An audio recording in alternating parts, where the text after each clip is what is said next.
cold at the touch, dead in the eyes, no signs of life no more. I put your love under the knife. Leave me to die here all alone. No signs of life no more, no. A crying dove may never fly.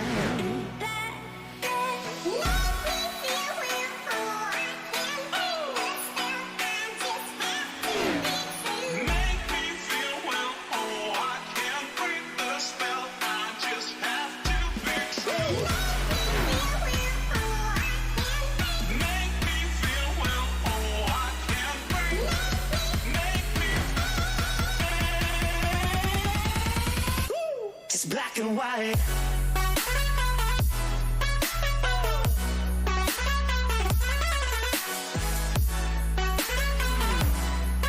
Yeah. Black and white. Oh, oh, oh, oh. Just black and white. Come on.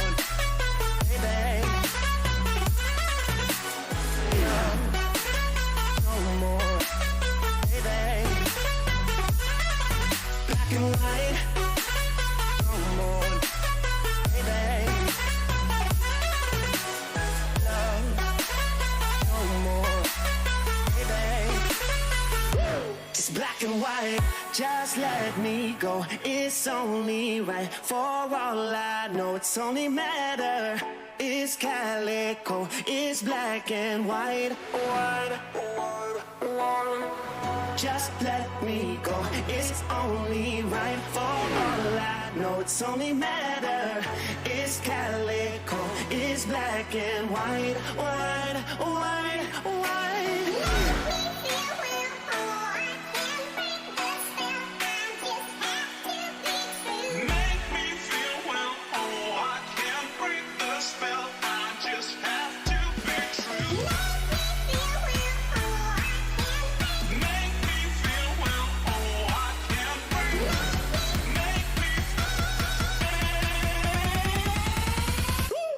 Black and white.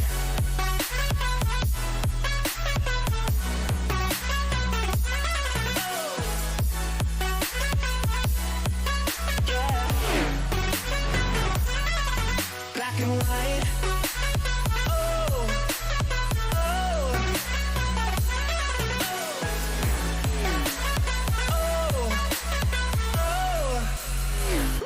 Just black and white.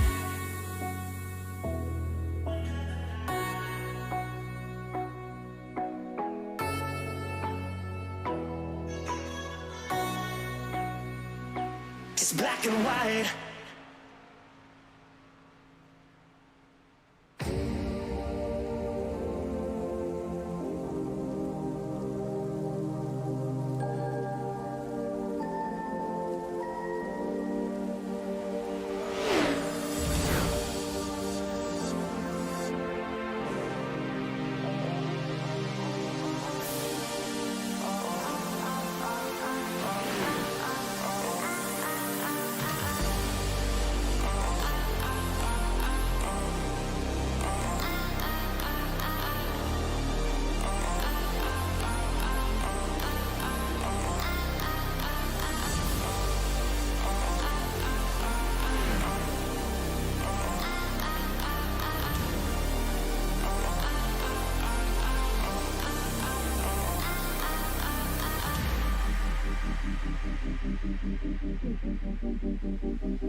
Hello everyone, welcome to another Monday here on Simracersworld TV for the SRW DYNAMIXX NASCAR Series Round 4.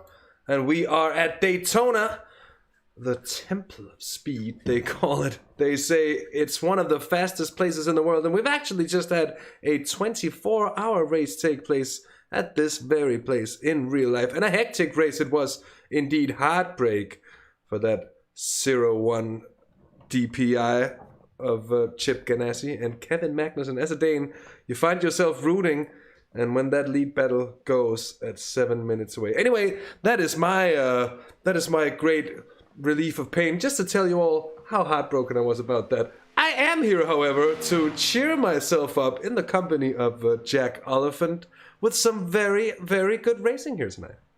Oh, it's going to be cracking, Hasse. Yeah, it's going to be a bit of a throwback, we think, into Talladega a couple of weeks ago. Obviously, Pocono last week gave us a different kind of race here at the NASCAR Series. But I think Daytona is going to be back to those three wide action, plenty of top speeds here. Land speed records are plenty back in the 30s on the beaches of Daytona. But obviously, we're here today to race on the stone asphalt. Well, it's not stone, is it? But the asphalt. The hallowed ground here at Daytona, 100,000-seater stadium, and it's virtually filled to the masses. So it's going to be extremely exciting. I hope everybody at home is looking forward to this one. It's virtually filled to the masses, you say, and I'm watching my screen and not a single spectator is in the stands. You know, that's that COVID-19 realism, my friend. We got to keep it. We got to keep the immersion tight for the viewing public here. Good evening, everyone joining in. Such a lovely pleasure having you all along yet again. And the shining light on Monday nights is upon us again.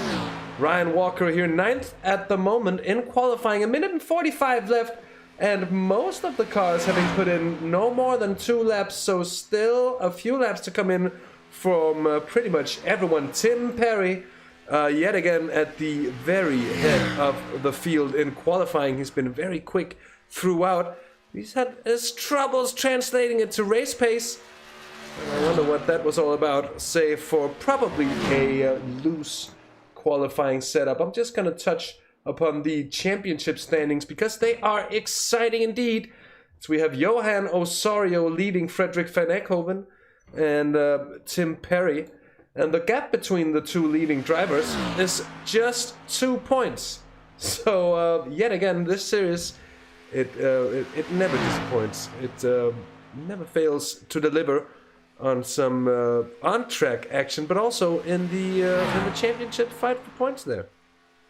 Yeah, well, Frederick van Ekhoven in the Team Down Under team, they absolutely dominated Pocono, and for the life of them, actually couldn't really tell us why they were so dominant last week. But it's going to be interesting to see whether they can convert that back into a sort of another couple of good point-scoring positions. Johan Osorio, obviously, the top of the leaderboard.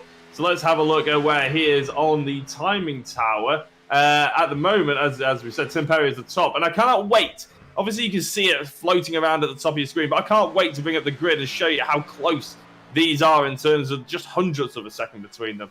Johan Osorio is currently in the top 5, but only just in 5th place. Frederick van Ekhoven all the way down in 8th at the moment. They're separated by Sergio Hernandez, currently sitting in 7th place. So a couple of the big hitters there, not hitting so big so far. Yeah, indeed, but we've seen it as well, that qualifying is a very different game to when it's race time, indeed, in this series. And race time it is right about now. And well, an interesting one. It's from one end of the spectrum to another. Talladega and Pocono And now we're back here at Daytona. I was about to say back, well, we've been here a few times in the history of the SRW NASCAR Series, the NASCAR Winter Series, and the SRW DYNAMIXX Daytona 500 as well. So a place that, of course, every oval racer is going to have plenty of experience with. The drivers lining up behind the pace car. At the moment, we're getting things in on the backbone here. Jacko and myself, I think we're getting accustomed to what we're seeing out there these days, and I'm trying to find a proper camera angle that's a little bit better to show you the cars lining up. We're gonna have a quick prayer, due tradition to the digital lord that is in all of our PCs. But anyway, Lord Almighty, have mercy on all the bump drafting that will be going on tonight, and let it all happen in straight bits, and let us not see big wrecks and big ones, or maybe a few, because you know we love them. But still, let's have everyone within the single fast repair limit of incidents, and let's keep everyone's PCs nice and cool. I've heard about NZXT cases that are catching fire. None of that, please. And to everyone, have a good race, and I hope you'll enjoy it. A digital amen indeed, as we are very, very close to letting go here, Jacko. Yeah, just waiting for a couple of drivers to jump in. Obviously, thank you very much to everybody who's already participated in the chat and who's watching the stream. Great to have you along. We got some usual suspects. Anton Tupan saying he's the Flemish crew chief here, saying hello. I think Anton Tupan, it's fair to say, Hasse has also taught us his fair share as well, so we'll probably claim that he's the crew chief for the commentators as well, which is always quite good fun. A lot of people say that they've been watching the 24-hour Daytona over the last couple of days as well. It's been everywhere, hasn't it? I mean, I was covering Daytona last night in the Sunday Drivers Club as well. It's broadcast on SRW. So, everybody's jumping here at the moment. And, we're going to be going back to Daytona in a couple of months' time, I believe it is now, for the next SRW Daytona 500. So, we're very much looking forward to that. And I think the iRacing Daytona 500 is actually coming up on the weekend of the, not this weekend, but the one after. So, it's pretty much everywhere you look if we're looking at this circuit. The iRacing Daytona 500. Oh yeah, the 524. Indeed, iRacing Daytona 500 is coming up in a short matter of time. It's going to be a wild one indeed, and one I think a lot of drivers in this very field will be looking forward to. Now let's see here. Tim Perry on pole position, in a good position as well in the championship standings. Currently sitting third with 96 points, so that's 13 points less than leader Johan Osorias is at 109, Frederick Van Eekhoven 107. Then in fourth place, it's Kim Behave. He's flown under the radar, but to some very good results here in the opening 3 rounds, sitting on 93 points. And Sergio Hernandez, our reigning champion, who's been so strong, well, at Pocono, he was in no such luck whatsoever. He picked up 8 points and is now sitting in 5th place.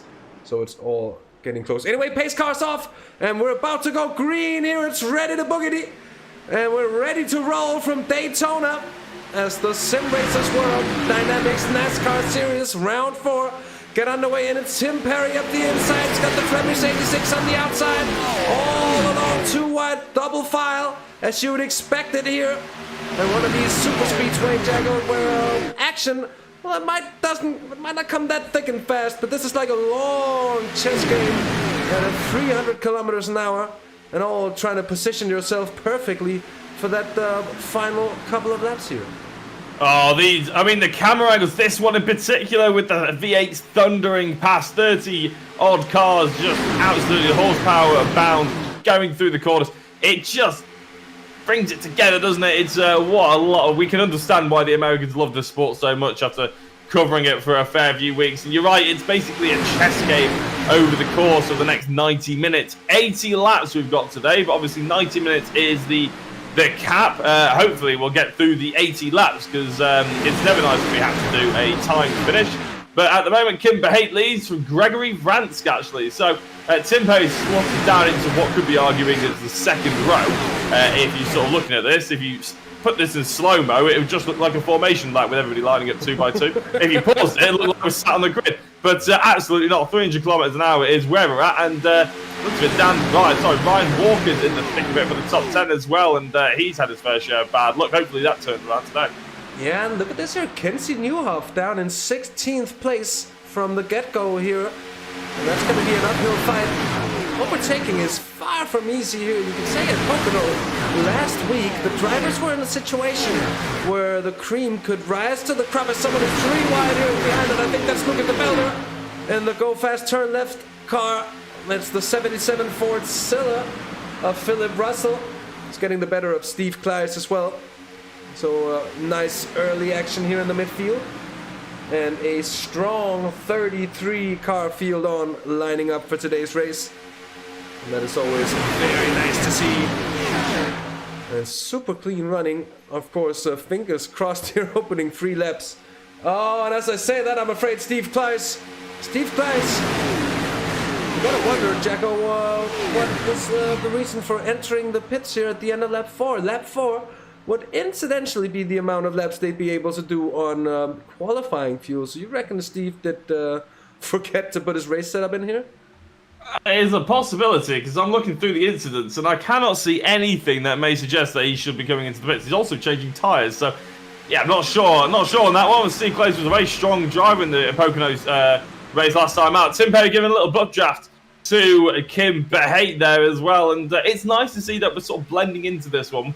We've had nearly 4 laps of racing, and touch wood, commentators curse aside, spit over the shoulder, all that sort of thing. We have been in pretty good form, and it's lovely to see. So a few drivers making some moves. Bob Boland's up to 6th position. He's up to 15th place now. 10 positions gained for Stuart Musselwhite. He's up to 18th. So those in the mid-pack / towards the back of the field have really started making moves up the order. And we know it's a tactic, after talking to a few drivers, that they want to sort of qualify towards the rear of the grid, to try and make sure they're not in the mid-pack. As by the looks of Robert Lundgren is going around the outside, is he? This is Kim Behate's on board. And yeah, a few people that obviously, they qualify towards the end of the field, so they don't get mixed up any action, but there hasn't been any action at the moment. That still hasn't stopped some people getting through. No, indeed, but you can see some small gaps appearing just slightly further down the field there, around 15th or so. But of course, still nothing they won't be able to cope with, and all the front runners are gathering at the head of the field here. Osorio down in 9th place. Maybe a bit of a cautious start from Johan. He's proven himself to be a very, very strong finisher indeed, and want to play the waiting game, play the long game with a great amount of patience. And it's paid off already once this season for the number 11 cars for the Ramon's Oval Spain team. We have some very strong competitors. Now here, coming to the fore on the outside lane, a little bit of help from Frederick Van Eyckhoven. It's Sergio Hernandez who grabs an early lead here. Sergio playing with all his wisdom and all his racing intelligence here to just sneak his way on through. But of course, in these situations, Jacko, as we've seen it before, it's not necessarily an advantage to lead here, is it? Yeah, I think I've only seen one driver really lead for a significant amount of time and then end up sort of winning the race, and that was actually Johan Osorio a couple of weeks ago at Talladega, and that was pretty much because Sergio Hernandez actually got sort of boxed in by the Flemish SimSport drivers. So expect that Sergio won't have it all his own way, but he does need a strong result. Pocono was not the time for him, so I wouldn't write him out the championship race at all, but I would expect that he's going to have to make some kind of reaction, score some points back, and that's why he's taking this early lead and sort of putting a marker down saying, I'm here, you're going to have to get around me because I'm scoring the most points tonight. Yeah, indeed. Yeah, he's on a mission to put himself back into the championship fight. Currently 5th there on a deficit of 20 points. It's going to be a lot of fighting for Hernandez to make up. But of course, we're only a third of the way through the season here, so plenty of time to make up that ground. It's going to be an interesting one to follow indeed.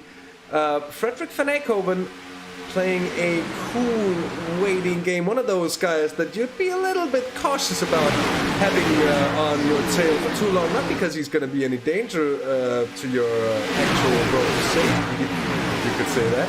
But he's going to be like a shark just waiting to pounce. He's probably going to do so at some point. We also have a couple of drivers up here at the front end of the field who we haven't really seen run up here as well so far this season, at least. Ryan Walker, who's actually just jumped into the lead there with a bit of help from, I think that's Kim Behate, in the Flemish car pushing through as well, but the outside line getting slightly loose there. That's gonna equal out the scores, and it's all about seeing which row of cars can get that little bit of assistance going from one another. And Kim Behate up there as well as Robert Lundgren. And we are on lap 10 here, Jeff. We are indeed, and it's worth noting Sergio Hernandez, Ryan Walker, and Frederick Van Etkoven, they've all gained about 6 or 7 places between them. So these drivers, it's showing qualifying is not meaningless, but essentially you can't really read too much into it, especially as Tim Perry, our pole position driver, he's all the way down in 9th now. So, you know, it's just getting mixed up all the time. We've only had 10 laps. We're going to have at least 70 more. Well, we are going to have 70 more, hopefully, as long as the timer doesn't come into play. So, you know, we're only an 1/8 of the way through this race. It can all change. Sergio Hernandez retaking the lead. He's clearly not afraid of taking it at any opportunity. We're on board with, well, we're having a look at Bod Boland, who's in 11th place. He's gained 10 positions and is only getting stronger as well with the assistance of his teammate Matteo Sufi just ahead of him. So drivers all over the place at the moment, sort of just measuring where they can make moves. So such an improvement in driving standards considering, compared to where Daytona was last time we came here, and especially for the 500 race that we premiered the NASCAR Series with. So I'm really pleased to see this. It's fantastic, and it's really good racing. It's so interesting. You have to properly watch this kind of NASCAR racing to make sure you see who's saving the tyres, who's necessarily saving some fuel if they can, and who's just taking the impetus forward from the start. Yeah, indeed. Hernandez is, I think after Pocono last time out, he's trying to put himself in a place with absolutely minimal risk. That will be at the very head of affairs. And I think might just be a very, very smart move in the long run. But we'll have to see. So far here, it's been smooth running. As you can kind of feel it, that is this chess game going on here. These flat out super speedways all the way around. You just keep your foot in it more or less. Of course you don't, because the slipstream makes it such that it you see the bump drafting, so sometimes indeed people actually do, but there are certainly times to bump and times not to bump. And in the middle of these bank corners, any sort of contact will unsettle the car quite easily, and I really like to see this strategic kind of game play out, to see who can stay with the top of the field. It's a question of not getting swamped, but it's hard to break out as well, as you can see, because the first 10, 12 rows of cars still double file, which means that if you're falling backwards, it can be very, very difficult indeed to find the space to make a lane switch even. And all these small things are things that are worth taking into consideration, and the experience build-up with oval racing is something that's it's not always really acknowledged, I feel, but certainly as you get into it, it does get very interesting indeed. And actually, I've been thinking I want to take part in something like this myself. Maybe we could get someone to stand in for me on the final night, Jacko, and I could do what Chas did in the Sunday Drivers MX-5 series and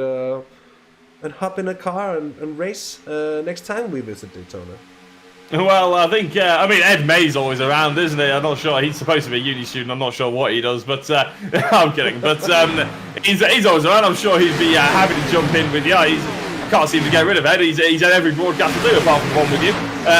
He's a good lad. I'm sure he'd let you have a run out in the NASCAR, because, as you say, we've learned such a lot, Hasse, in watching these guys, and it's really sort of sucked us into the world of oval racing generally. But obviously, NASCAR as well. And I feel like if I end up watching the real-life Daytona 500 or something like that, I could actually watch it and be sort of invested in what's going on, whereas previously I probably wouldn't have had a clue.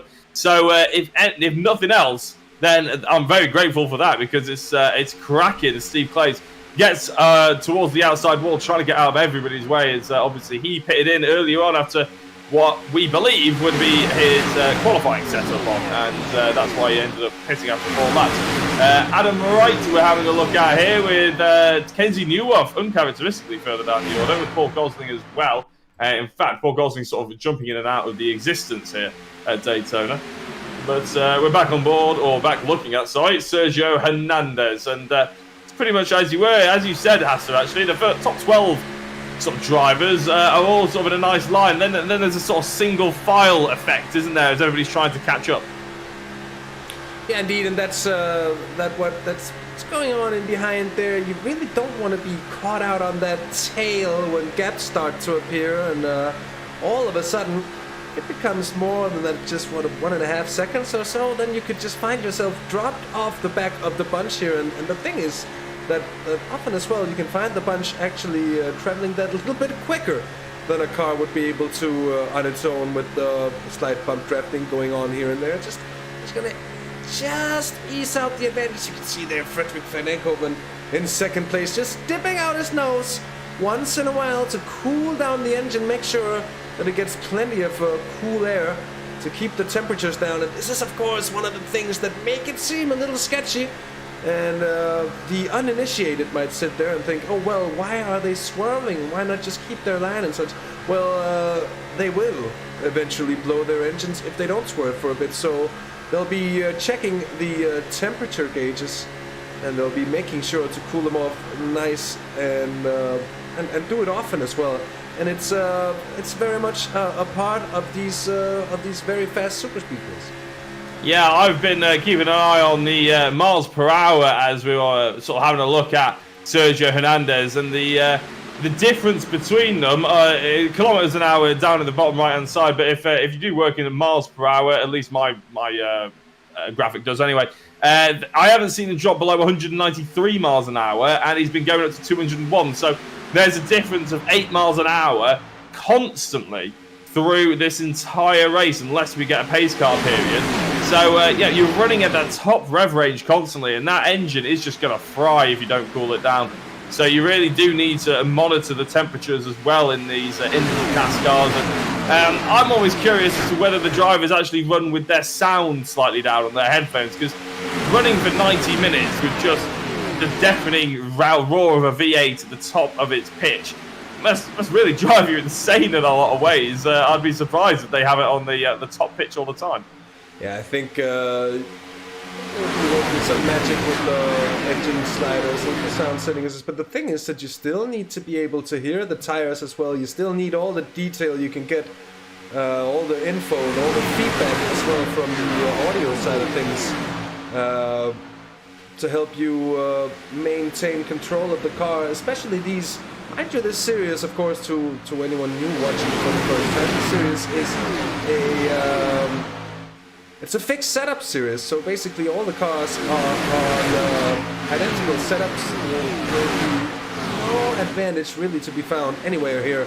Ryan Walker has gone past on Sergio Hernandez, and I don't think Hernandez is going to be too troubled with that. As you can see, he's helping Walker along. He's not hesitating to let himself be the teammate of, well, any other car on the team or every other car on the team. He's done so on several occasions. Basically because he knows he's up against the team down under. They're playing the team game, so is Flemish, so is Simracersworld, and so is Ramones as well. And he does have teammates at Lucky Dogs as well, but they don't show up at every race, and he has been fighting a lone campaign, Sergio Hernandez, but with the class of Sergio, I think at so many races we've seen, there really hasn't been any denying. Well, if you give him a teammate, it's frankly unfair, isn't it? So, yeah, I'm very impressed with the fact that he always does it on his own, like we mentioned a couple of times. But to be fair, Frederick Van Enkoven at the moment is the leading team down under car by an awfully long way. Kenzie Newworth is down in 18th place and is the next team down under car. So although they are in different teams and they do have those advantages if you can keep it together, sometimes you just end up with your teammates further down the order and you have to do it your own anyway. So Adam Wright and Kenzie are together, but they're not really in any sort of position to help Frederick, that's for sure. Unlike the likes of Flemish Simsport and Kim Verhate, it is not too far from Hedrick de Grey. They're all in that sort of little battle at the front of the field. And the SRW Simracersworld Esports car, Franks and Sufi and Bod Boland are all sort of in that battle now. So, yeah, it can take its advantages, but Sergio doesn't mind. He cracks on no matter what the weather and no matter what the situation. Yeah, you can see here, I think it's a deliberate decision from Kenzie Newhoff to hang out there 0.3 of a second behind, where you can maybe get that cool air without having to swerve around and really be a part of the front line battle, because it looks a little scary to have that gap in front of you, but it's only 0.3 of a second, so he's going to be in plenty of slipstream back there at these sort of speeds, and honestly I think they're under pretty full control. They might be just trying to let Frederick Van Ekhoven go for it early this year. Let Adam Wright and Kenzie Newhoff hold back ever so slightly. By the way, Jacko, lap 23, we're over a fourth of the way, over a quarter of the distance through this one, and don't say it. Anything, knock on wood, fingers crossed, spitting across my right shoulder, not walking under any ladders, and all that stuff. I'll not throw around with the salt at the table or whatever curses come up with. I'll do my best to negate them. But we've had some very, very clean running for 25 laps here at Daytona. And you mentioned it before, the rising standards of something that, of course, from the very beginning was sort of meant to be a rookie league, or at least not a top tier level league, a league with space to grow and with space for everyone, which it still is, but it's really, really good to see how everyone as a whole, as a collective one, is really learning how to race and how to stay safe while staying fast and very competitive indeed, as we have the top 16 still separated by less than a second. Yeah, Thomas Smets actually said, "Don't poke the curse." He told me off before. Well, I said it on lap 5 or something. I was impressed that we got through that without an incident. As you say, we're on lap 25 now, so it is extremely well behaved. So one thing I've noticed since just watching this quite closely as well is Sergio Hernandez. It doesn't really matter. I mean, we saw Ryan Walker go just ahead of him, and he didn't have anyone on the outside. Sergio Hernandez is very reluctant to leave his inside line, isn't he? We've seen Frederick Van Ekhoven obviously now diving out to the right-hand side, as well as Kim Verhate, and the other drivers don't seem to be bothered. But Sergio, all he wants is that inside line. He wants to be on that yellow line for pretty much as long as he possibly can. He isn't going to be sucked out to the outside line until he absolutely needs to. So an interesting strategy from Sergio there, worth keeping an eye out on. And it's that sort of thing with the frequency of pace cars that we've seen over the past number of rounds. It's that sort of thing we don't always get to dissect. You know, people's strategy when we actually get long distance amount of free running. It's sort of where people want to be. Are they keeping to that inside apron? Do they not mind to go around the outside? You know, what the tyre situation is like. Super Speedway isn't that? Oh!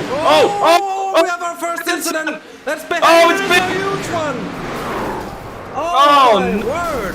Huge Oh, no. incident that is half the field involved, more or less. Oh, we poked the curse. We did. The curse, indeed. And I'll see my best. I'll just find Kim Verhate was involved in this one, and we'll just see exactly what happened. This is a little early. I'd like to see if we can just get a little closer to the... Oh, I'd need to go even further along here and find the car of Kim Verhate. Oh, there it is. So if we go a little further along, maybe... Find the car of Kim Verhate again, and there you see it. The 7 car gets on the outside. Verhate isn't really ready for that. they make contact. We're gonna have a closer look at just what happened between those two before, but just more contact on the inside as everybody's getting scared. The Ford Silla 77 is getting collected.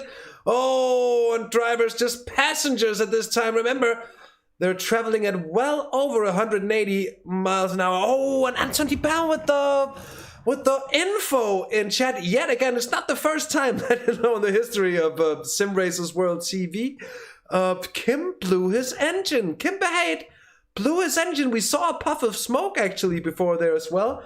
I thought, to be frank and honest with you, I thought that the puff of smoke we saw, oh, that was not exactly what I had in mind. Let's just try and go a little further back here. So he blows his engine. You see that puff of smoke? It could be, oh, and then it's just a huge one indeed. Well, I was looking at Kim Bahade, and obviously it went wide and ended up slowing down a little bit. Blowing the engine wasn't my first thought. I assumed it was maybe got a little bit loose and had to correct, and maybe that sort of scuppered the momentum. But a blown engine, we were talking about it before, weren't we, Hasse? You know, you've got to make sure that you're keeping the car cool, and unfortunately for Kim and half the field, that didn't happen for the Flemish Simsport car. So as the other half of the field, well, everyone will now jump into the pits as quickly as they can. We are hopefully going to get back racing as soon as possible. The caution period is out now. And yeah, we're going back. So 27 laps of free running we had. That's probably a record, to be fair, for the SRW NASCAR Series. I can't wait for the next sort of 27. It's almost broken it into 2/3 here, isn't it, so far? Yeah, it is. It's great to see you. I'm afraid we have had Bud Boland involved in this bad incident as well. We're just gonna have a look at just what happened to Bud in that situation. He'd done so well, actually. Risen up 10 plus positions, and I'm now trying to locate him in the field. There it is. Let's see here from the perspective of Bud Boland. Very much so caught up in that as well. Oh. Yeah, he's just one of the other casualties, isn't he, really? There's a whole host of them out there at the moment, and as I believe everybody's sort of come out of the pit lane who's going to be in the pit lane, basically, we can start seeing how they're going to line up to restart, and it is Tim Perry who's actually jumped pretty much everyone, actually, and has gotten himself back to the front of the field just like he was when we started this race. It's almost a repeat of that. Frederik van Eekhoven's kept all the way up to second place. Robert Lundgren is in third, and Matteo Sufi in fourth, where Sergio Hernandez down to fifth at the moment. And I'm just having a look at Ryan Walker. He's in ninth. So there has been a little bit of a mix-up, but like we've seen before, as long as they get into the rhythm of the running and there's no massive incidents, expect to see those who are around that top 10 area, you know, fighting their way up towards the top 5 as soon as they can. Basically, it's been a good race so far. Only one incident, and you know what that means? It's time for Hasse. It's time for people to check out our sponsors. It is indeed time to check the link that you can find in the description that shall take you to the homepage of DYNAMIXX Race Simulators and more. And I think, well, pace car lights are off. Probably wait until the next caution period if you're really anxious. But anyway, do so. And many thanks, of course, for making all this possible to DYNAMIXX Race Simulators. Indeed, the kind sponsor of our series here and the Monday night action that we're bringing to you. It's the first caution period. It's 27 laps in. Impressive indeed, which means we will be on lap 30 by now, if I'm not completely mistaken. Coming back to it, we are indeed on lap 30. We'll be starting lap 31 as we go back to green, and I will take you over to Jack Oliphant for the race restart. Yeah, Tim Perry on the inside then, the number 22 boosted motorsport car, followed by Robert Lundgren, who's been following at the sort of front of the field, hasn't he? As you mentioned earlier, Hasse, we've had a couple of drivers sort of featuring around that front end, the sharp end of proceedings that haven't quite been there before. So that's really nice to see. As I said, there's a whole host of SRW drivers in there.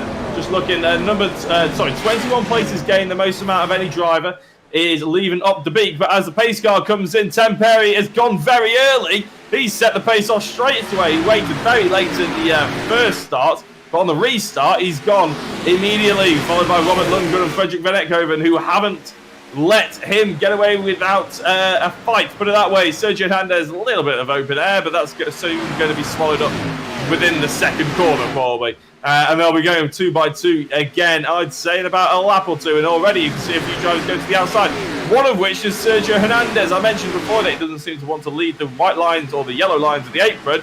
He doesn't seem to mind going to the outside right now, does he? He wants to get back towards the top 4, even though he's already in 4th place, but you get what I mean. To make sure he is around that sort of first place area.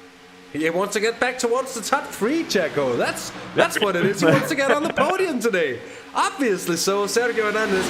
No, but we saw it before, Checo. By the way, at the initial green flag of the race, Sergio Hernandez went wide, came from 5th place on the grid, took the lead, and then slotted in. So I think his plan is to use the outside to come around the cars that are currently leading, snuck in there on the inside, and then I don't think he minds if someone else comes around, just a car or two, as long as he can be within the first couple of lines there on the inside.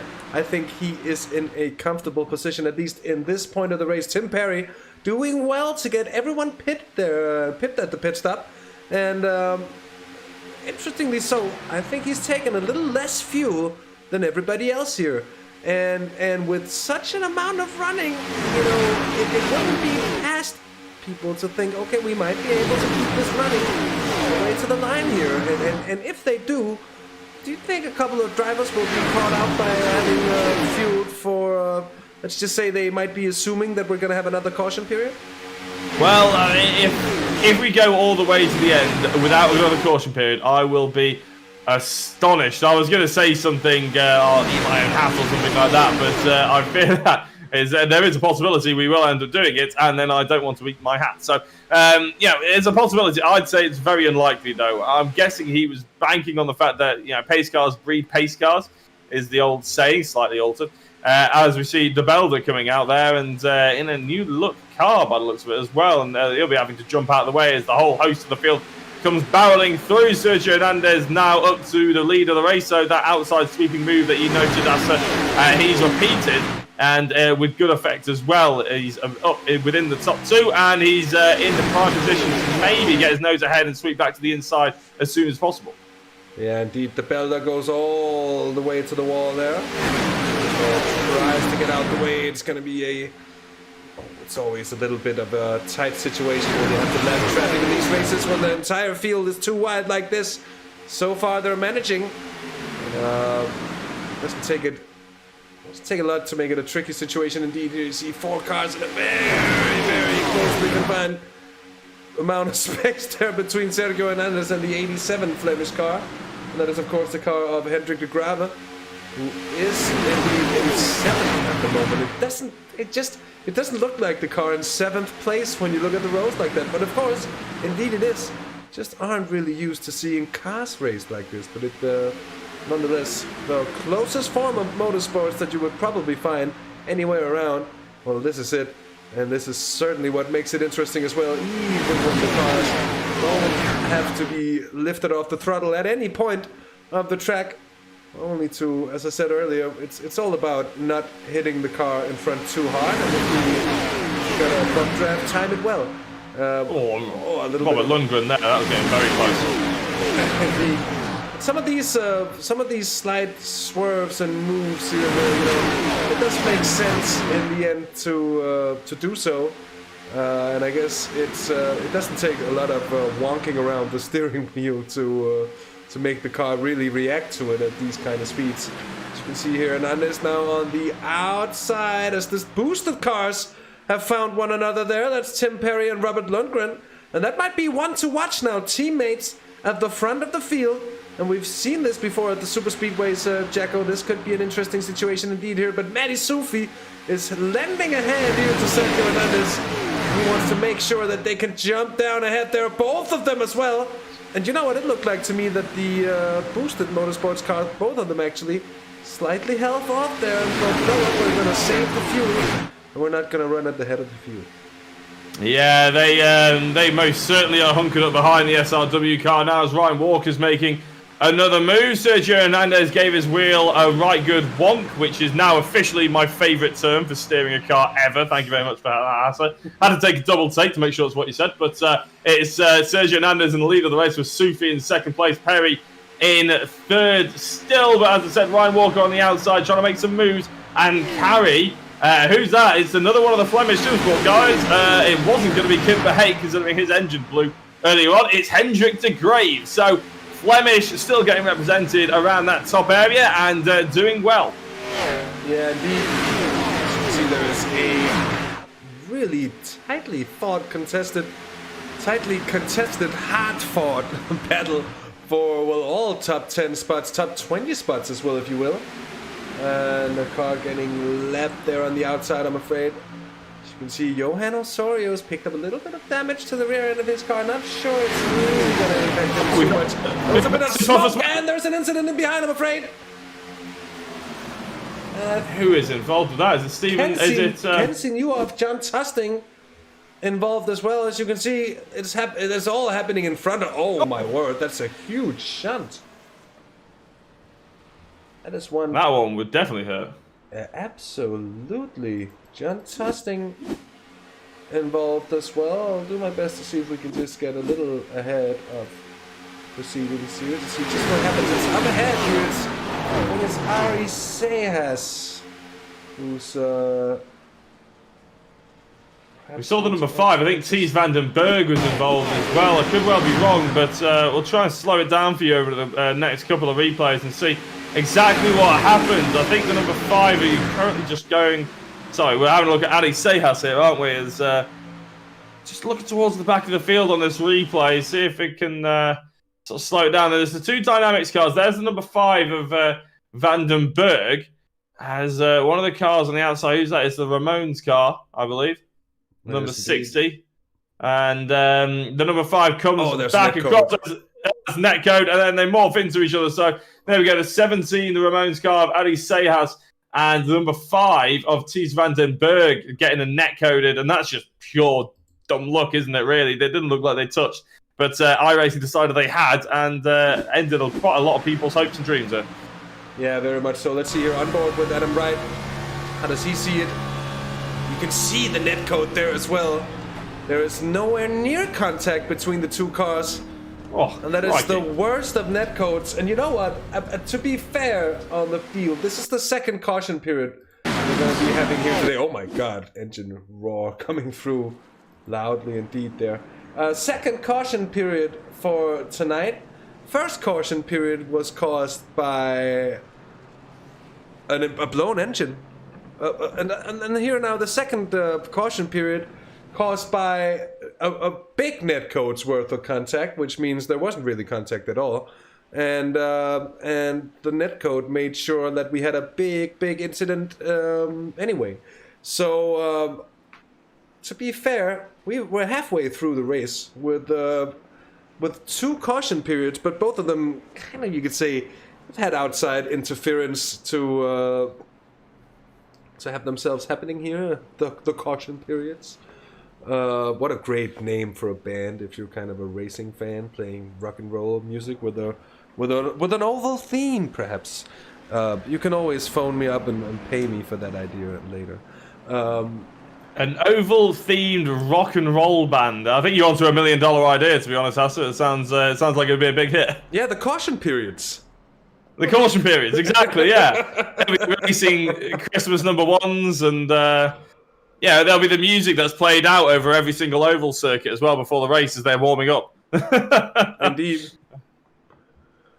Oh dear. Anyway, so yeah, this is potentially everyone's chance because the pace car is still out there with the lights on to go ahead and check out our DYNAMIXX, our race sponsor. Normally, we're suggesting this about 5 times by now, but no one's had an opportunity to go and do it. Well, the safety car, pace car, sorry, is out. The lights have just gone off, so make it quick, but go and check them out. If anybody's wondering what the sort of thing they are expecting to see, it's basically race simulators. And Ian Root, the boss, he's recently had one installed, and he's recently sort of got it all set up back again. So it's definitely worth checking out his Instagram because he's put an absolutely awesome one on there. So yeah, go ahead into DYNAMIXX. The link is below, and make sure you're back before we restart. Yeah, indeed. We're just having a second look here. As you can see, there's Daynaco. That is a long way in between. It's kind of the same amount of distance that they morph by afterwards. So one of those things that is just a challenge for everyone in the world of gaming, and making sure you don't have that kind of thing. It's difficult indeed here. RSA has must be kicking himself. He must be absolutely gutted with that one. Found himself now in 17th place, so it actually could be worse. And Bud Boland, what's the point in practicing just to get... I don't know what happened to Bud under yellow flags here. I think that was to do with the previous caution, because obviously a few people were talking about it, weren't they, in the chat, and looked like he got taken out under yellows. We didn't catch it on camera, but yeah, I think that's probably what ended up happening to him, because he's down in 33rd and out of the race, and that's why he's in the comments. Actually, that must have been under this safety car, period. Bod, let us know. Yeah, indeed. So, pace car swings off. And for the second time today, onto lap 41 we are. And we go back to green. Back to racing at Daytona here as Sergio Hernandez leads the field. And he's still got the company of Matty Sufi there in behind. A lot of the front runners choosing not to pit here, which I think indeed is a wise decision, because it's not a heavy track on tire wear whatsoever. And I think we're just back to running as it was before. This was a much more orderly restart than the one we had before, where we saw much more single file running here. Almost the entire field still running too wide here, and that's going to be sweet music for the guys in front. Especially, we get to see here Frederick van Ekhoven in 6th place at the moment, and Johan Osorio all the way down in 17th, Jacko. So Sergio Hernandez still leading here, of course, just over halfway through. It's still plenty of things could happen here. But Hernandez certainly in a good position.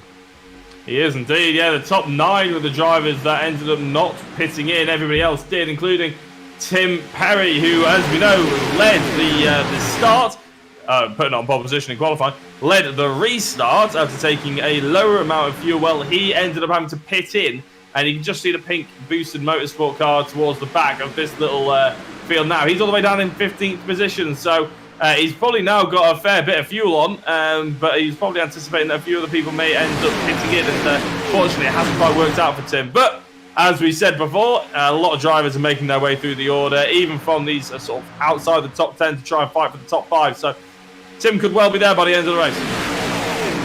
Yeah, indeed, that's a good point. Few of the drivers up ahead having pitted twice as well, but the question is, what kind of advantage are they looking at for pitting again here? Well, that's the question here. Lap 44 of 80 to do here from Daytona, and we're all in it here. It's a very, very close affair. And as I mentioned, we spoke about it just before going live as well, Jacko. Very reminiscent to what we saw at Talladega, and very well representative of what we see at the fastest of tracks in NASCAR. What we saw last week at Pocono was very well indeed at the other end of the spectrum, which was tricky, tight, and sounds weird, but it even required braking, and some of the real short tracks, I would suppose, maybe even involves a gear change. Lord knows. I'm actually not that... I have driven some of these circuits. I've raced here in iRacing, but I've only done so in the street stock car, which, while still being an oval machine, it's not as powerful as these. Look at Hendrik de Graave there, making it 3 round the outside. It's a vulnerable position to put yourself in, and loses a position as well, 2 positions here as well, as Philip Russell comes on through in the Ford Silla machine. Yeah, but I just noticed, Hasse, that we're actually over halfway, aren't we now? We're on lap 46, so all of a sudden we're over halfway, and it's absolutely flown by. You know, it's thanks to the fact that we haven't had many pace car running, but Sergio Hernandez still taking the claim, still saying I'm taking this race by the, taking the bull by the, well, the you-know-what, shall we say, and the horns to boot as well, and just say, you know what, I'm going to stay in the lead of this race as best I can, as Ryan Walker takes over, who has, quite by some margin, I'd say, had the best race that I have seen him drive so far. It's big up Ryan Walker, because fully respect to him. He's had some real bad luck. He's been in the wrong place at the wrong time far too many times for his liking, and he's in first place at the moment and probably really enjoying the race. Yeah, let's see how that outside line gets along, though, because it seems they're running a bit of overspeed. It's Van Ekhoven who's found a few positions in a short amount of time there, and it seems to be the way to do it. Just find some working partner on the outside line, carry the speed around on the high line there, where you might be able to go a little faster and then get the job done on the straights. But it's certainly not the most dramatic of overtakes, but this whole game, and we've mentioned upon it before, certainly is interesting. Worth mentioning upon is the fact that Simracersworld Esports has 3 cars running in, basically front to bumper of one another. They're the 64, the 18, and the 99, which is of course Matty Subi, Stuart Musselwhite, and Greg Franks. And all of those would be top spot contenders at a race like this, especially Franks. He really has shown his solo pace, at least at these oval, his qualifying pace on several occasions. The top 26 cars, all 26 in the field here, within 2.5 seconds. Top 15 still within 1 second. So impressive just how many cars you can squeeze in, and there's contact, and there's Van Ekhoven, and there's the entire field. Oh my days. I think we've just seen the biggest crash that we have seen all season. It involved every single driver bar one. And normally that's a saying, but Ryan Walker, I think, is the only driver who didn't have contact there. And we're going to need more than 3 laps of pace car to figure this one out. What happened to Sergio Hernandez? It looked like he just turned right. Maybe his crew chief gave him the all clear. I'm not entirely sure on that one. Maybe his engine blew like Kimber Haight. I really don't know. But all of a sudden, he's caused the biggest crash in SRW NASCAR history. That is the biggest crash we have ever seen, indeed. Coming here, he comes in. He makes contact with the down under car, Frederick Van Ekhoven. They both hit one another there. The Flemish car sent into a spin. Then the collects the 64 of Matty Sufi. Then in behind, everybody's going to be scrambling to try and get around. Does anyone survive those one? The Ford Silla, look at that. The 77 Ford Silla might just make it. Oh no, he gets collected by Greg Franks here. Does he so? He blinks. I'm not sure what happened there. Look at that. The flying 64 car of Matty Sufi. There's a huge pileup. Oh, well, I think that's pretty impossible for us in the space of 3 pace car laps to dissect every single contact there. But I think it's safe to say that the contact that was initially causing it is Sergio Hernandez. Look, he just comes away from that inside line, and it looked like Frederick Van Ekhoven just came towards the inside line. So they both went with the same bit of tarmac to either cool their engine or I'm not entirely sure what the reason may have been. Look at this. Look at this. Look at this. That the contact there between that, I'm afraid that's a netcode. That looks like a netcode to me. If you look, I'm gonna show it to you again and try to make up your own mind here. But look at this. There he gets turned, and that is, to me, that is a netcode causing this one again. Could we grab an onboard with the 64 car, the SRW car potentially, Matteo Sufi, and he might have a better sort of vantage point to see if that was a massive bit of netcode, because you may well be right, Hasse. I think that may be the 3rd safety car, or pace car, caution period, that has been caused by out of driver control, put it that way.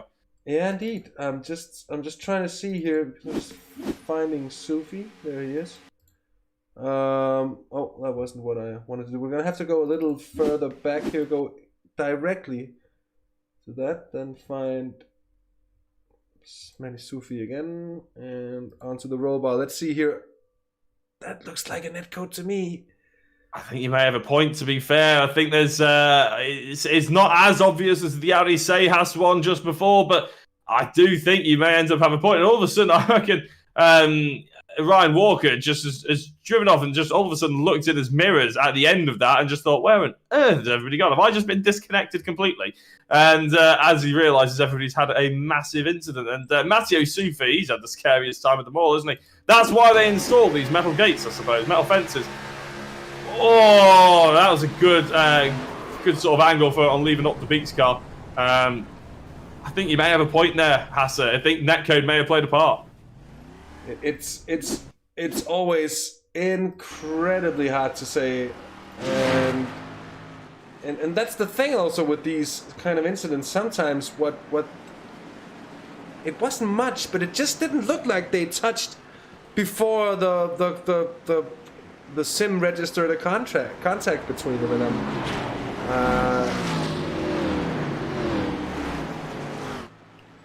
Well, we're back now. Everybody's had their fast repair, haven't they? I think that's safe to say. Apart from Ryan Walker, who probably is the only driver who's got his fast repair in the back pocket, as Kurt Van Honecker is leading the way with half a car.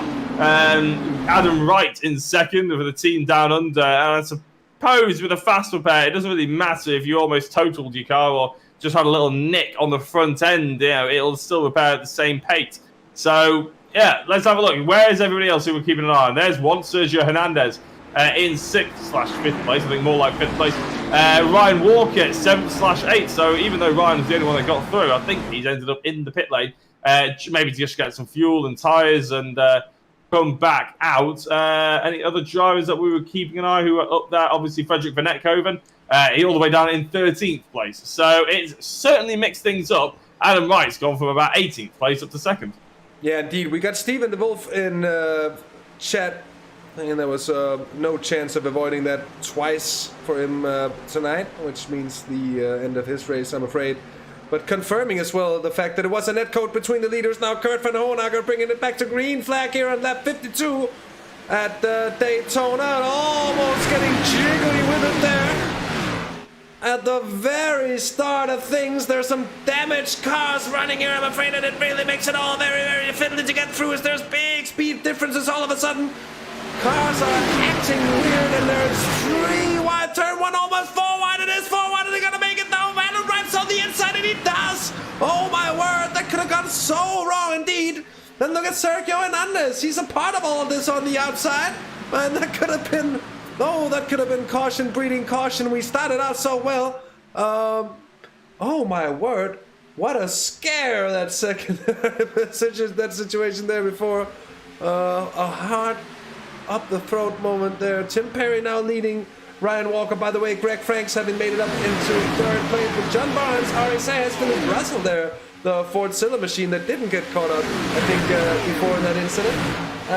Then we have Fernando Lopez Vinales for Ramones. Then Sergio Hernandez, the aforementioned Adam Wright and Quincy Newhoff rounding off the top 10 as we're 48 minutes into the race.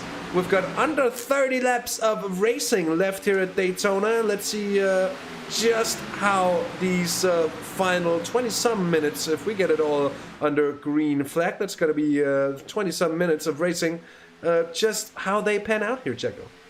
Yeah, I mean, I wish my webcam was on, to be honest, because a picture paints 1,000 words, says 1,000 words, doesn't it? With I don't know how we're not back to caution. To be honest, I don't know how we all sort of survived that one. Tim Perry back in the lead of the race. It doesn't seem to matter what happens. Tim Perry ends up in the lead of the race for at least a short amount of time. Ryan Walker back up to 2nd place. I said it before, I'll say it again. It's the best drive I've seen him do all season. In fact, whenever I've seen Ryan Walker. Frederick Van Etkoven, he was in 13th place. He's pitted in again. And that's a front-end lockup. No idea what would have caused that. But there, back out is Van Etkoven. And to be honest, I don't know where he is at the moment because we're trying to keep an eye on everybody in front. Tim Perry, Ryan Walker, Gregory Vance, Adi Sehas after causing that 2nd caution period.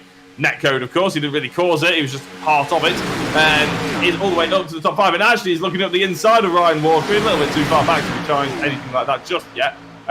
But we are pretty much back to 2x2, and hurrah, hurrah, we go.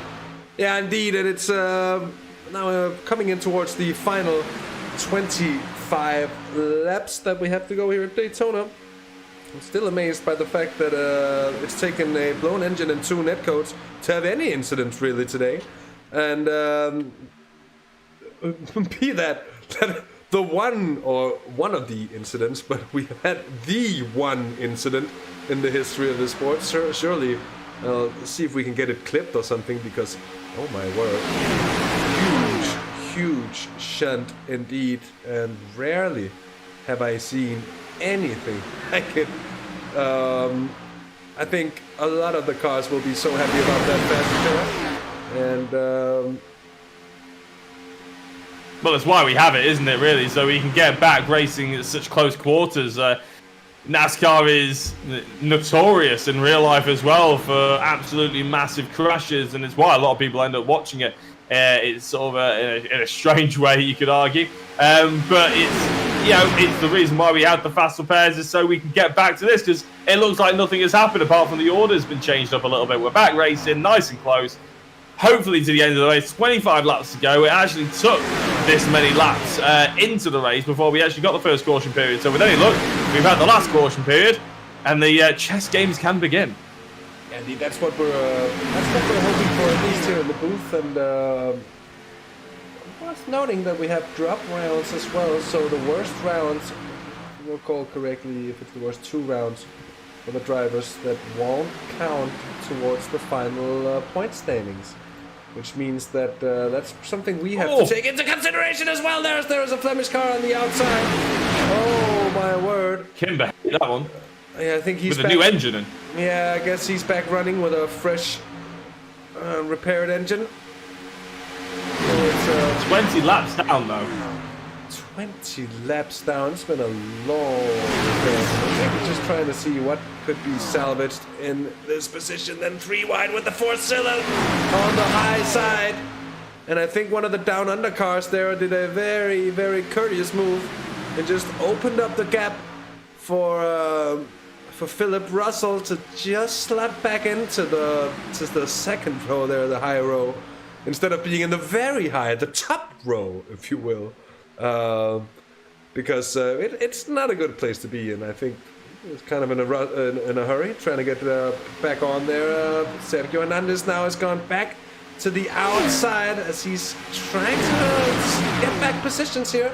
Greg Franks for Simracersworld Esports now taking over the lead position, and still Tim Perry for Boosted on the inside line with Ryan Walker alongside for company. And John Barnes for Quantum. You know, the Quantum cars, they were so far behind earlier as well. They got detached, I think, pretty early days, and trying to get the teamwork to work for them earlier on. But now, all of a sudden, the race has been thrown on its head. Tim Perry has crashed down, and yet again we see a huge incident here at Daytona. Most of the front of the field affected by this one. Sergio Hernandez, a part of the drivers that got hit by this one. Kenzie Newhoff as well, Philip Russell. Oh my word. And that came from out of the blue. That was the very, very, very front runners, Jacko. I don't know, from first impressions, it looked like Tim Perry maybe touched the apron. That unsettled the car, but maybe there was a bump from behind that made him go onto the apron. It's a difficult one to see, to be honest. Look, Ryan Walker and you can, well, I'm looking at Fernando Vinales at the moment, but Ryan Walker and Tim Perry, there was potentially a touch of bump draft. You just see there just as Ryan Walker comes back in, that's what sends Tim Perry onto the apron. And I was complimenting Ryan Walker for such a long time in this race. I fear that maybe he's carried 1 mile an hour too much, and has made a huge error, and it's been really bad for almost the entirety of the field, including what will be Ryan Walker's race. However, for Ryan Walker's race, I think he's the only one on the track with a fast repair left. I think everybody else has got a big, big repair time on their hands here, and I think Ryan Walker has got the only fast repair left on the circuit. I'd be amazed if anybody else does. So, could see him getting through. Adi Sejas is leading the race currently. Yeah, indeed, huge incident here from another angle. We can see the push happening, and then he gets directed on the other way. Oh, Tim Perry. That car is going to be in the pits for a long, long, long time. Indeed, Greg Franks taking out a complete passenger, indeed, in this situation. As you can see, nothing he could do about it as well. And he gets a big flyer. He goes into the fencing as well. as we had Thomas Smets also there mentioning that there are many real-life examples to take from as to the needs and reasons for there being offense in the first place. There you could very well see it. And let's see who stays out, who goes in. I think Hasse here has been in 3 times. It's a 1-2-3 at the moment for Ramones. Look at this. And Johan Osorio, the championship leader, is going to come out of the pits. I believe, at least so it seems, so it looks. Osorio back on track in 3rd place. Just how? Just how? Comes through this attrition. Comes out in 3rd place. And I mean, we're on lap 60 by now. 61, that is. We're going to be back to green on lap 62. If I'm not completely mistaken, which leaves less than 20 laps to do here. I'm honestly stunned, to be honest, and that's one of the brilliant things as a neutral watching the NASCAR Oval racing, is the fact that all of a sudden someone like Johan Osorio, who we haven't mentioned apart from the championship championship standings, is all of a sudden up to 3rd place and will be extending his lead in the championship, if anything else. But I think he might have gotten a penalty. He might have taken a penalty to go to the back of the field here for something, because he's getting overtaken by cars left, right, and center. Is Johan Osorio? Yeah, that's a strange one, and another strange one. Sorry, is Frederick Van Ekhoven, who's been on the chat and said the fast repair put one of his tyres on the outside of the car, which obviously shouldn't be happening. So iRacing is basically playing havoc with us tonight, isn't it? It's blowing engines out of the blue. It's giving netcos left, right, and centre, and also fitting tyres on the outside of cars. I think it's having a bit of a wobbly tonight, to be honest. But unlucky for Frederick. We're about to go racing again with the safety car light off, and Hasse, I think everybody's back on to pretty much where they should be, and a lot of the front-running drivers are nowhere to be seen. Indeed, it's thrown a... I said the race got thrown up its head before, but this is... Hernandez is still in the pits. Oh my God, Sergio Hernandez still in the pits. That was some huge damage. I think he's already taken the fast repair, so there isn't really anything he can do. And yet again, the reigning champion hit by poor luck here, as it is indeed a 1-2 for Ramones, with Thijs Vandenberge and Jochen Lennartz for DYNAMIXX right in behind. Row 2, that is then DYNAMIXX Race Simulator. Spell Speed NASCAR with Jürgen van der Perre. A driver we've seen too much of, a very, very nice livery. That looks like the Mystery Machine to me. And that's very cool indeed. Osorio there in 7th place now, so not a bad place to be in for the championship leader. Bad place at all there, Ryan Walker. Just around him. Then Paul Gosling leaving up the beat. Matty Sufi, Tony Arias, Robert Lundgren, and Kenzie Newhoff. And basically, those 14 drivers, that's what it is. We're back to green here. Ari Sejas gets us back to running for the final 18 laps at Daytona. Yeah, and he's given a good start as well. Got a little bit of a gap from Fernando Vinales, Thijs Vandenberge as well, who we saw a big incident with him and Ari Sejas actually for the second netcode incident. Second caution period, the first netcode incident. So those drivers, after everything that's happened, now actually two of the favourites to actually be winning this race. Johan Osorio and John Tusting as well up there in on the mix. So, it's thrown everything up in the air. And it's brilliant to see, obviously, other drivers right at the front of the field. These are the sort of drivers that would be in that mid-pack, breaking up field some of the time, but maybe not having all the luck. And they're coming in. Kenzie Newhoff, speaking of coming in, is going into the pits. So, as we said, pretty much everyone, only the top 13 are currently on the lead lap right now. And we have 33 drivers here tonight. So, there's more drivers who are being lapped or have been lapped than there are actually eligible to win this race, pretty much. which is a stunning statistic after what has been one of the cleanest races of the season. It's so strange indeed that such a clean race in the end would go to be such an atrocious one as well, because it really has been atrocious. It has to be said. Now it's Ramones, who's, look at that, is Osorio refusing to help out on the outside line. There wouldn't be a surprise to see it. And he's holding off and let his teammates on the inside take charge and move out. And this small bunch of cars, really all that is left contesting for the win here tonight. With Ari Seijas of Argentina currently leading on the inside there. Jochen Lennartz, the big boss of DYNAMIXX, indeed, as you can see on the backside. You know what we're going to do? We're going to go on to the nose cam of Johan Osorio's car. That's even getting a little too close to the rear end of Jochen Lennartz. I would actually like to see if we can actually see what's written on. There it is, the boss, the godfather, Jochen himself, fighting for a race win. Certainly the best position he's found himself in at this late stage of a race so far, which is absolutely great to see.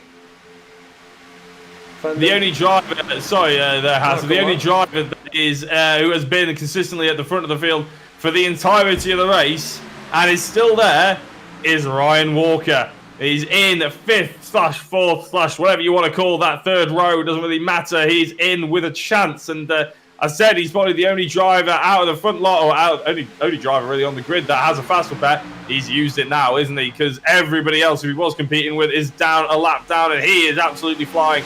I can expect to see some moves from him. 14 laps to go. Jochen Lennartz leading the way from Johan Osorio, Ari Seijas, Ryan Walker, Fernando Vinales, and pretty much another 7 drivers all eligible to try and take the top step. Yeah, we got the Professor Cortel in chat. Indeed, a very, very good shot at a win again here for Ramones. And what a debut season it's going to be for them. They can pick up another one here tonight. They will indeed be crowning themselves kings of the Super Speedways so far, at least for the opening part of the season. And at the moment, Johan Osorio looking good to take some more important championship points. Actually, he's going to be challenging for the race lead here. And he's got Ryan Walker on for company on the outside. He's going to go immediately run. Oh, someone's on the inside. Who's that? That was John Tustinger. No, Vinales. Fernando Vinales. Vinales indeed on the inside there, getting onto the apron and the grass, but holding it, keeping it alive here. 13 laps to go, and it's all heating up with Lennartz on the tail of Osorio. Then it's Ryan Walker on the outside. That's Bram van Uyften, 284 there for DYNAMIXX as well in the radioactive machine. Would be really nice to see Bram get a good result as well. Quantum, you feel like they've deserted it for so long as well, and it's a nice bunch here. It's a few of the regular faces, but then a couple of drivers who's been there and thereabouts. And it's been close on several occasions. They haven't really made it work so far.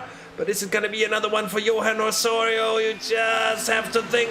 The 11 card, he seems to me to have the expertise, the patience, and the experience as well to be able to pull this off at the very end. But let's see here, 12 laps to go at Daytona. Yeah, Ryan Walker and Johan Osorio, the 2 drivers that are probably your 2 favourites if you just looked at this plaque at a bit of a flash sort of thing.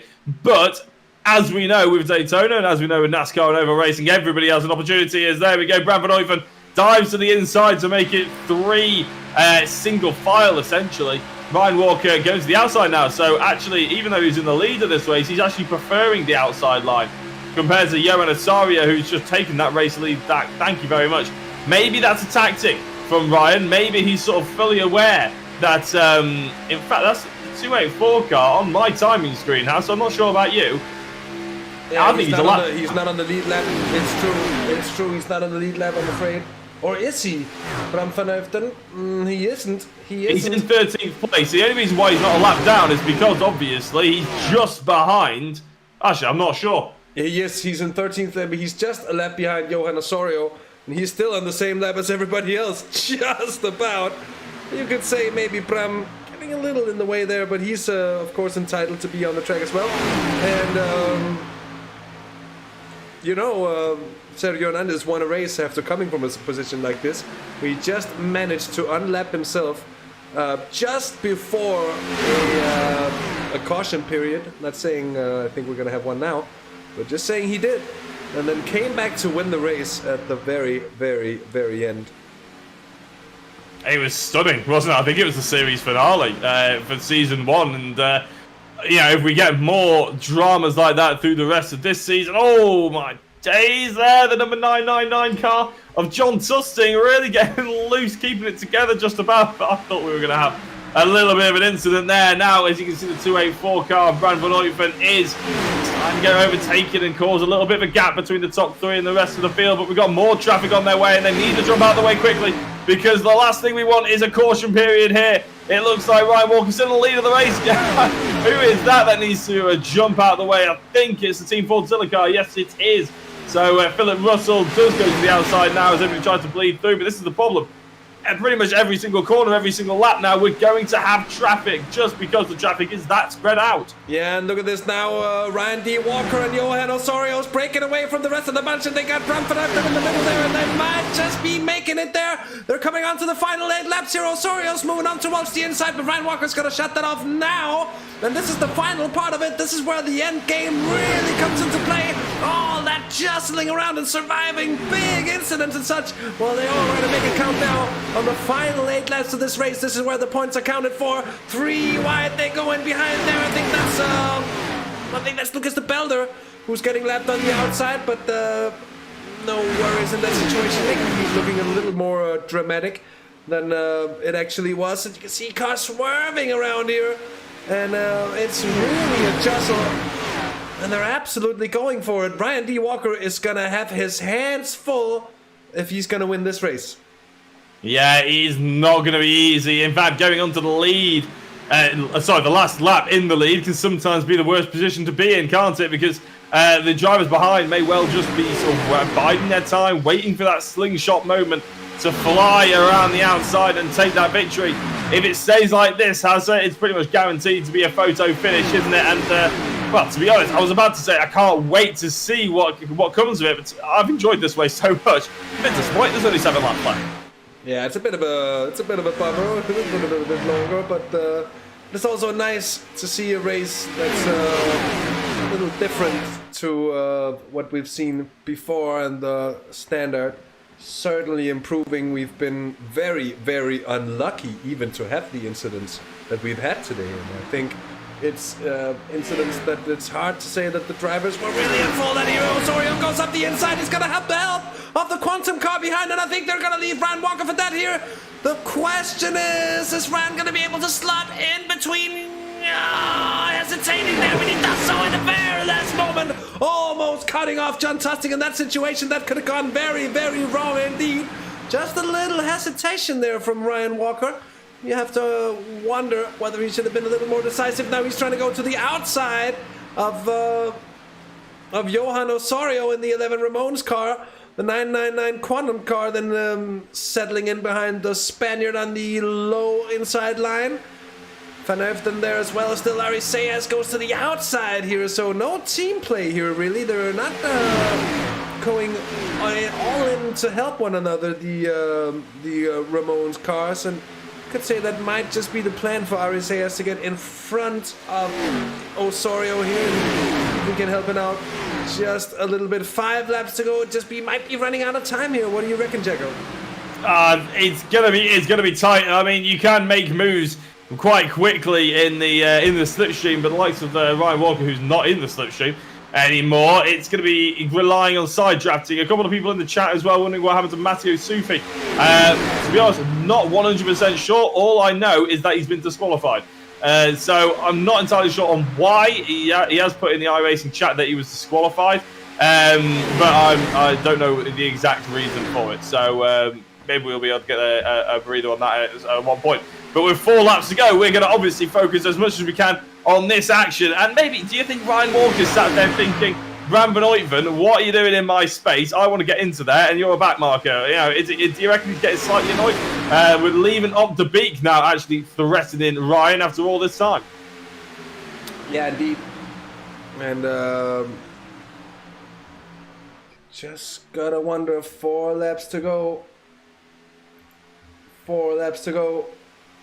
Johan Osorio still at the head of the field. John Tusting leaving up the big. Then Ryan Walker, Tony Arias, the privateer.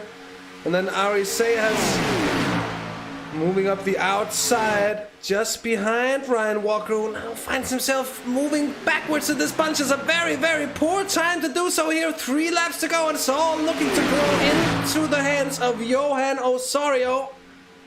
Which might just be the best it can. Well, Johan destined at the moment to extend his championship lead no matter where he comes, as long as he finishes. With 3 laps to go, it doesn't matter if John Tustin wins. Osorio will be gaining a massive amount of points over the likes of Frederik van Ekhoven, Tim Perry, Kim Behate, Sergio Hernandez, all these drivers, Vinales, all these drivers are nowhere to be seen currently. So it was absolutely going to be, Osario's time to shine yet again. He's won 1 race already this season. That was at Talladega and the other Super Speedway we visited. Is this his other opportunity? John Tusting will be trying to say no. Yeah, John Tusting is going to be trying everything he can over the final 2 laps to see if he can just get past here. I think Van Uytven probably he should be considering if there is somewhere else for him to be at the moment. But of course, he can pick up points by staying with this bunch as well. But one other car is certainly going to want to have his position once they come across the line here. It's going to be the white flag now. And John Tusting, I think, is slightly ahead of Osorio there. He might get the help from Ryan Walker. Ryan Walker's certainly going to be trying to time it as well. And the thing is Van Uytven going to be helping or what on the inside for Osorio? That's going to be the question here. Jacko, this is close to call, but it's looking really good for the 11 car here. Yeah, Van Uytven is properly in the way of everybody else trying to attack, which Johan Osorio does not mind one bit, does he? He's covering off the outside line now. That's a dangerous move. He's got John Tusting on the outside. All of a sudden, Van Uytven, they're going to go 3 wide. Ryan Walker's trying to get up there. He's going to be the carve. He's going to be the sandwich. He's going to go through the middle there. Almost contact. There's another car. And it's going to be Osorio across the line. Oh my days, Johan Osorio ahead of Bram van Uytven. Ryan Walker is still in 2nd place technically. And the checkered flag has come out. I don't know if we've hit it yet. I think we have. We have indeed. Checkered flag. And Johan Osorio takes the win at Daytona here, round 4 of the SRW DYNAMIXX NASCAR Series. His 2nd win of 4 races here for the championship leader, who's going to be taking a very sizable chunk of points. Another lead here over the competition. Ryan D. Walker gets a 2nd place for tonight and for his efforts in the 555 car. And John Tusting gets 3rd for Quantum in front of Ari Sejas. Then Jochen Lennart for DYNAMIXX in 5th. Thijs van den Bergen in 6th place. 7th is going to be Jurgen van der Perre for Bell Speed NASCAR. In 8th place is going to be leaving up the bake for Radillo Motorsport. And 9th, Paul Gosling. 10th, indeed, the privateer Tony Arias. And we'll get the results on your screen right about now. Oh my days. There's confirmation that Johan Osorio took the win here at Daytona, his 2nd of the season, and he's going to extend his championship lead. Ryan Walker ended up in 2nd place, even though it looked like he was 3rd on the screen. He was in 2nd place, with John Tusting coming in 3rd, Ali Sejas in 4th, Jochen Lennart in 5th place. What I believe is some of the best finishes of those top 5s that we've seen all season, apart from potentially Osorio, who is obviously equal to the best position. Thijs van den Berg in 6th place, Jurgen van der Perre in 7th, leaving up to Beek in 8th, Paul Gosling 9th, Tony Arias in 10th place, with Robert Lundgren in 11th. Fernando Lopez Vinales is in 12th, and the first of the lap drivers was Bram van Uytven in 13th place. Steve Clays 14th, Lucas de Velde 15th, Sven Calver in 16th, 17th was Fredericks, 18th Manolo Rock, 19th Philip Russell in the Team Ford Zilla car, 20th Kurt Van Honecker, Tenzi Nieuwhof was in 21st, 22nd was John Barnes, 23rd Adam Wright. Hendrik de Greve was in 24th, with 25th being Matteo Sufi after being disqualified. Kim Hay, after blowing up an engine, was in 26th place. Tim Perry, with 40 minutes of repairs, apparently, was in 27th. Gregory Vansk, 28th. Sergio Hernandez, championship, trying to defend his championship after winning in season 1 in 29th. A bad night for him yet again. Frederik van Ekhoven, who was had tyres fitted to the outside of his car, in 30th place. Stuart Musselwhite in 31st. At one point, he was the driver with the most amount of positions gained in the early stages. 32nd was Stephen DeWolf, and Bod Boland in 33rd position. Indeed, it's quite the different standings there, indeed. And you know what, Jago, I'm gonna leave you with the winners interview. It's Ari Sejes and Johan Osorio, and as at Talladega, I suppose Ari is gonna be translating for Johan here, but they're gonna be having a word with Jago himself. Hello to both of you, and firstly, congratulations to both of you as well. We're going to start chatting, obviously, to Johan Osorio. I realise, Addy, that you may well be translating, but as I said, we'll chat to Johan through you. That was a hard race, wasn't it? Right at the back of the field you were for most of the time, but then you came in right at the end to take that victory. That must be very sweet in the taste. Te tocó estar por momentos por detrás, pero después en el momento necesario estuviste en la parte delantera donde más se necesitaba. ¿Cómo fue? Buenas noches, chicos, primero que todo. Sí, bueno, a ver, estas carreras siempre intento posicionarme hasta 3/4 de carrera. You try to stay as front as possible.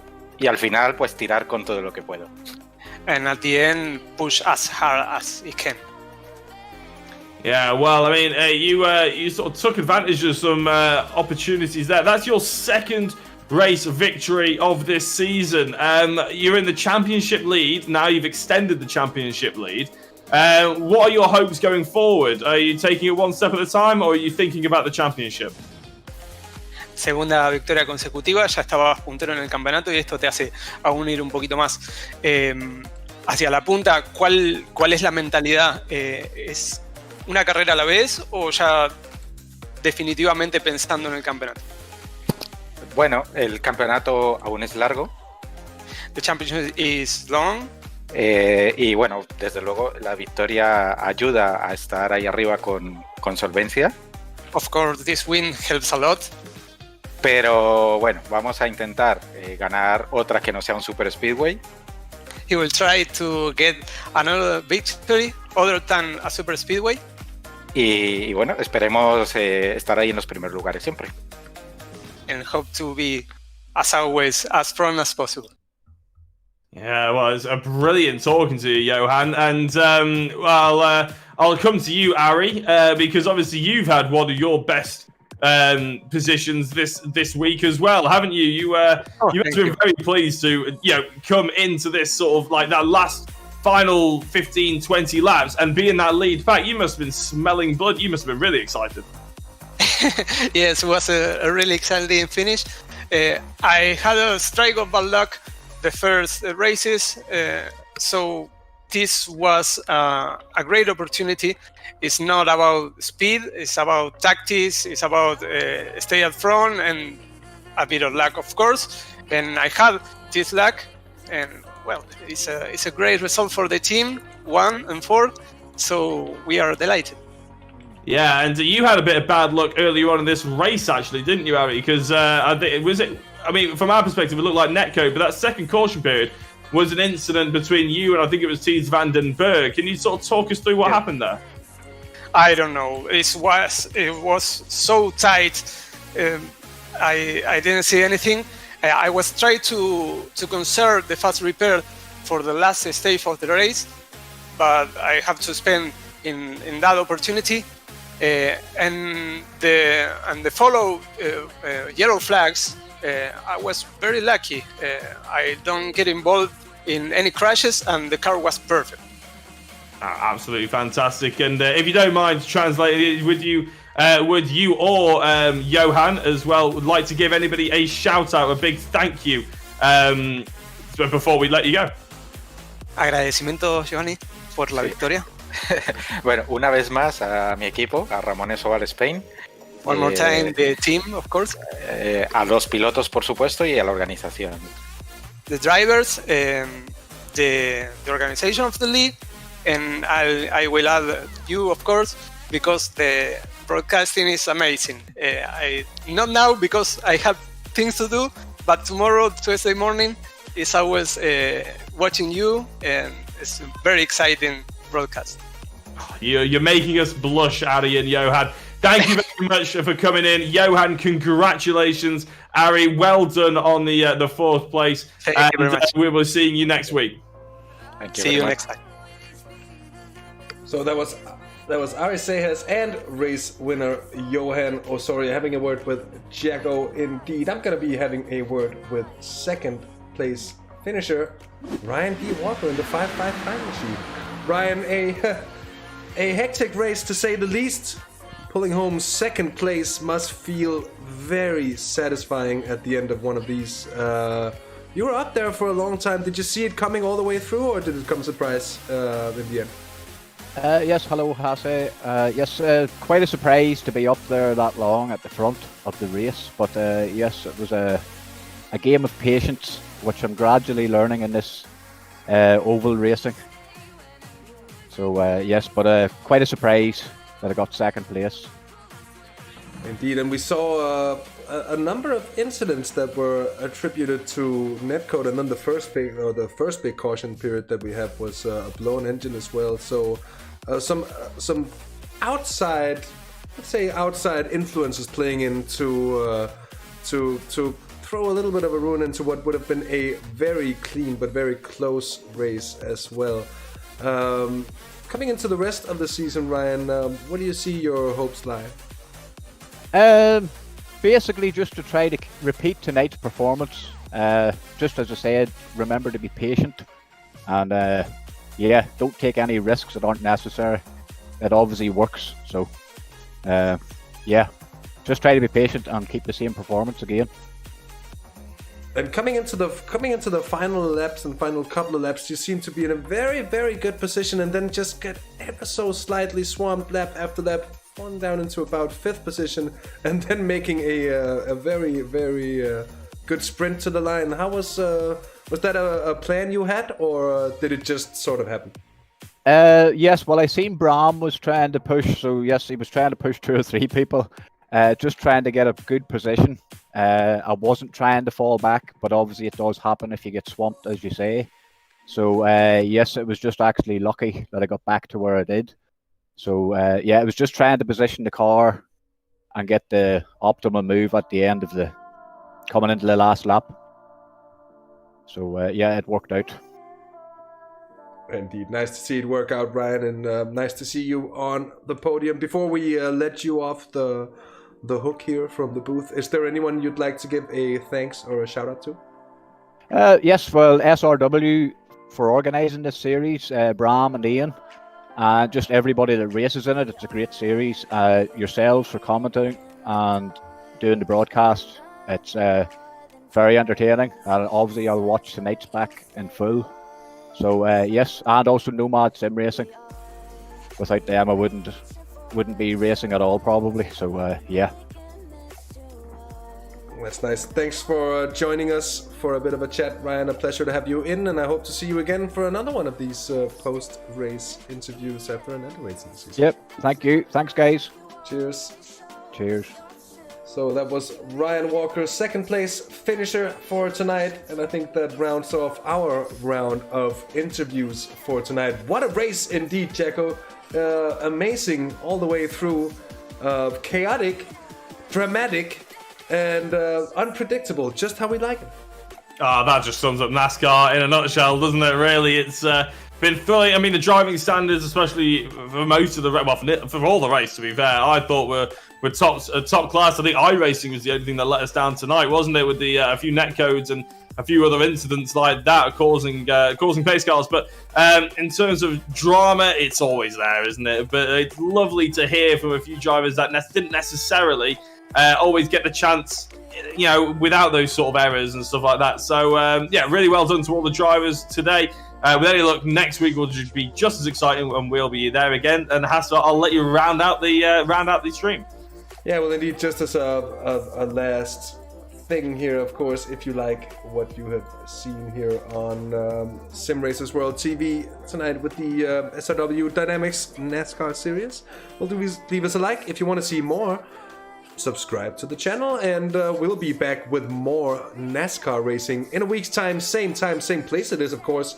And well, until then, Wednesday we will have the SRW BMW trophy with me and my Norwegian friend Markus Gjesdal in the booth. We'll be back on Friday as well with Chas Dracon and myself in the booth for the Bell Car.